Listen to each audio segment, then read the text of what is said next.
to hear the good news with the witness and word before us, you will notice that when it says the Matthew's lectionary parallel, we can go back to the previous slide. It says in Matthew's lectionary parallel of chapter 22 that I've decided to go with Luke's parallel of that lectionary, Luke chapter 14.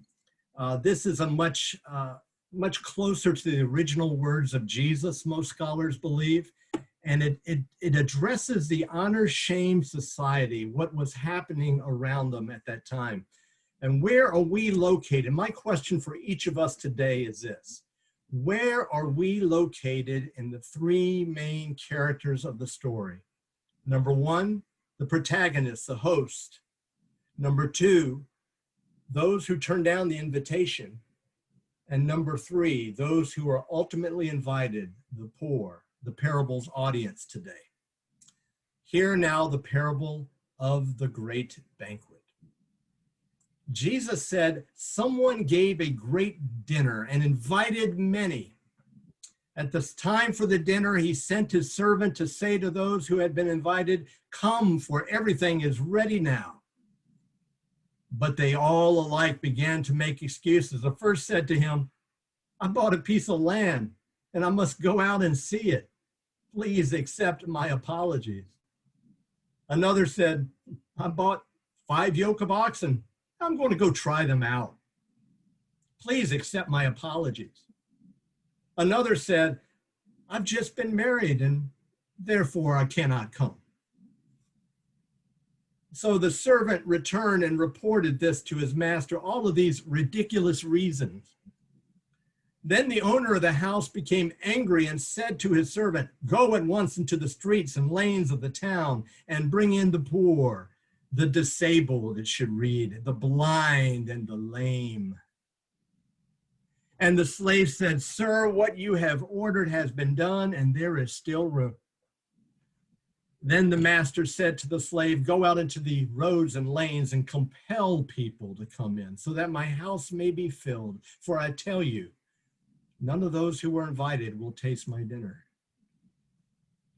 Hear what the Spirit is saying to us, the church. Would you pray with me?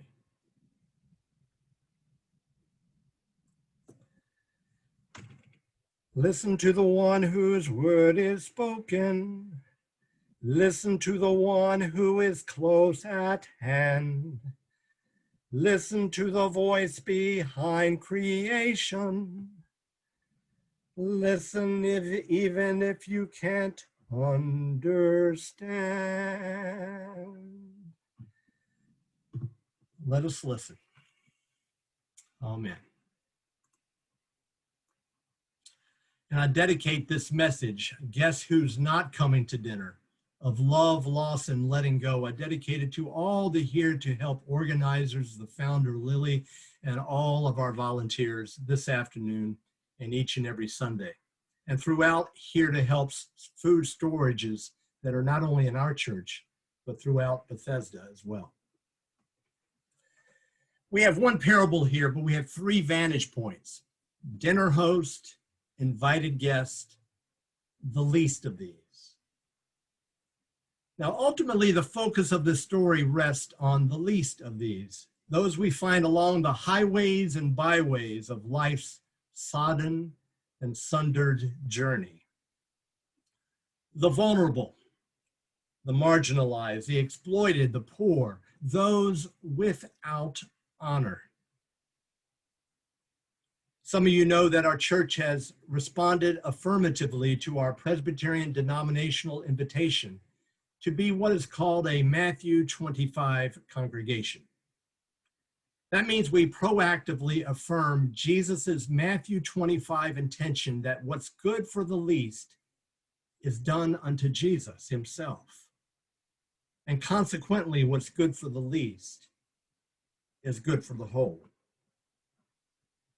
That ministry intention, our ministry intention, is the focus of this parable.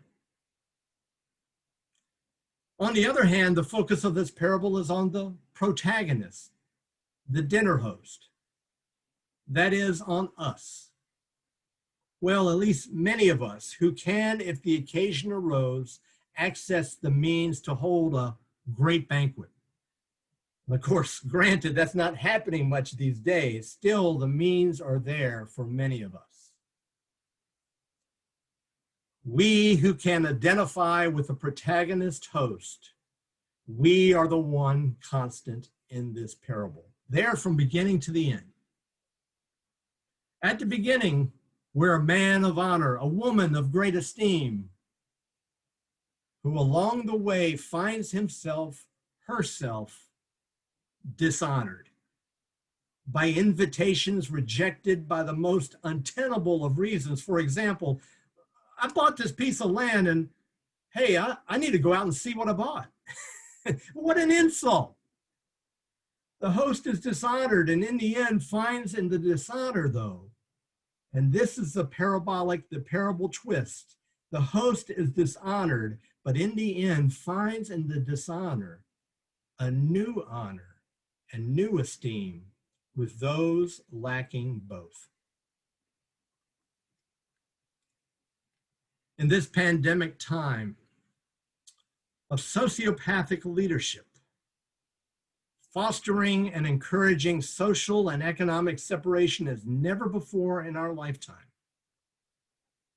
Jesus' parable before us makes our protagonist journey forward clear for us. The protagonist journey that in safely physically distancing from the world around us today, we need not socially distance ourselves from the poor.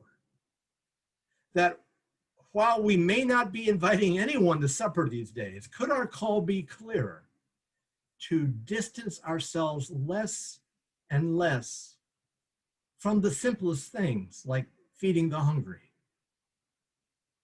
Be these efforts, as in the parable today, tentative at first. They become, as in this parable at the end, compelling as time passes.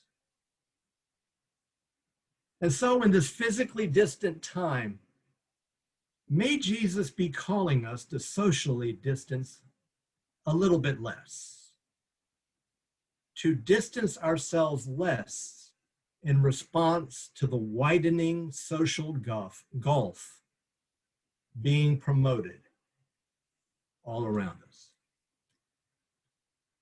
Yet in order to answer this highways and byways call before us, we have some very hard internal work to do. Internal work to examine what holds us back. What might hold us back from answering this tough call? What holds us back? For we are not only the protagonists of this parable, we are the initial invited guest as well. Invited guest held back more than ever by our preoccupations. And don't we all seem more preoccupied now? Understandably so.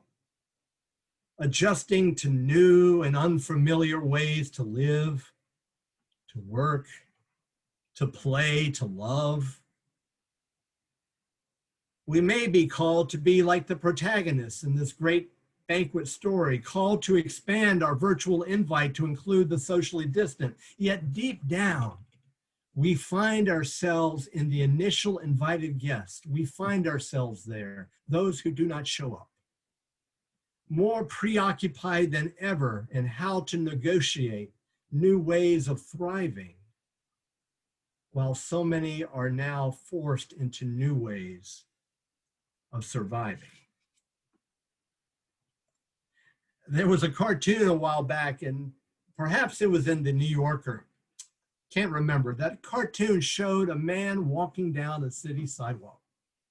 He had just passed someone holding a sign that said, "Prepare to meet thy God." And you know what the man's reaction was to that sign, "Prepare to meet thy God"? It was perhaps our initial preoccupied reaction. The man stopped in front of the next plate glass window, looked at his reflection, smoothed over his hair, and straightened out his tie. He was preparing to meet thy God, preoccupying himself to appear respectable, to demonstrate how good he was doing out there already. Prepare to meet thy God? A great banquet invitation to God's kingdom, you say? No need. I'm fine. Just let me smooth over my hair. To paraphrase the invited guest of the parable, how they respond in turn: I have a house to care for, oxen, animals to feed, and in my own personal case, a relatively new marriage to attend to.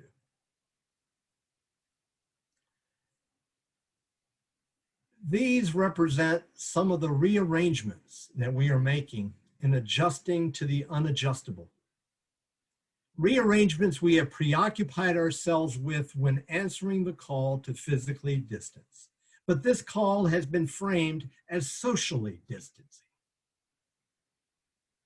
And so, focused as many of us are on our certain and legitimate preoccupations, we find ourselves more socially distant than perhaps ever before, especially from the poor, the most marginalized,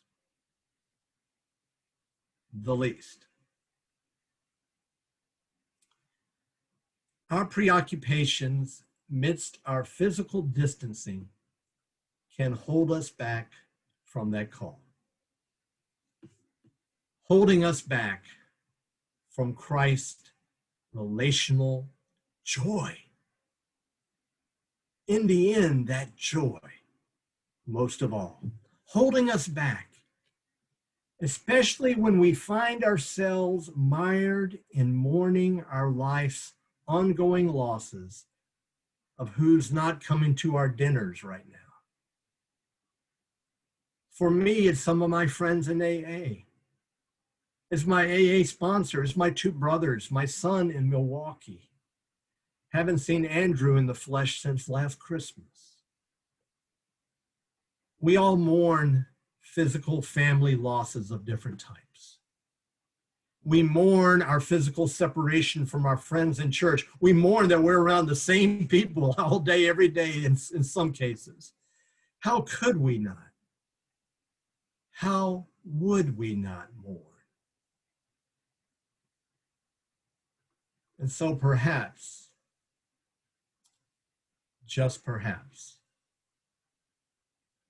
this parable from Jesus today can serve for us as a spiritual antidote to our preoccupations and to our physical, very physical losses.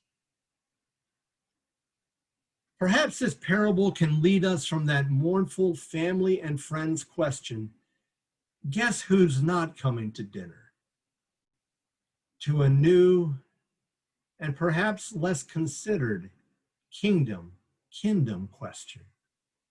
One with no easy answer to pull off, but a real question nonetheless. Guess whom we now have the joy to invite? Those who we may have always kept socially distanced before. Those who our world has kept it that way, now more than ever.